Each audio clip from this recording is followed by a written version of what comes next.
Hello everyone, আসসালামু আলাইকুম। কেমন আছেন সবাই? আলহামদুলিল্লাহ, আপনাদের দোয়ায় ভালোবাসায় আমি ভালো আছি।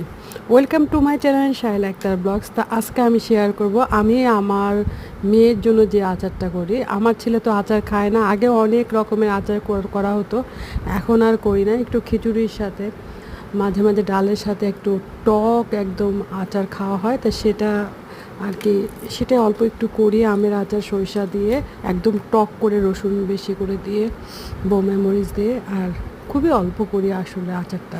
আর মিষ্টি আচারটা থাকে না। মিষ্টি আচারটা আমার মেয়ে খুবই পছন্দ করে, মেয়ের বাবাও খুব পছন্দ করে।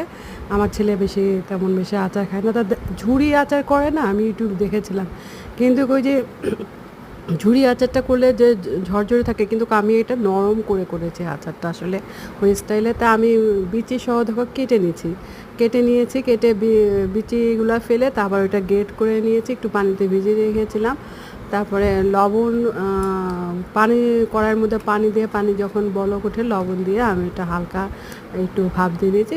একটু বেশিক্ষণ মোটামুটি আর কি রাখছি, সাথে সাথে উঠাই ফেলি নাই, যাতে নরম হয় আর কি আমটা। তারপরে তেলের মধ্যে আমি কড়াইয়ের মধ্যে চিনি দিয়েছি, চিনি, তারপরে একটু মরিচের গুঁড়া, শুকনো মরিচ, তেজপাতা, গরম মশলার গুঁড়া, জিরার গুঁড়া, আর দিয়েছি একটু দারচিনি, এলাচ দিয়ে ভালো করে নাড়াচাড়া করে আমি সেই আমটা দিয়ে দিয়েছি। আমটা দিয়ে সুন্দর করে হালুয়ার মতন করে আমি নামিয়ে রেখেছি। এটা আমার মেয়ে আঙ্গুল দিয়ে দিয়ে খেয়ে শেষ করে ফেলে।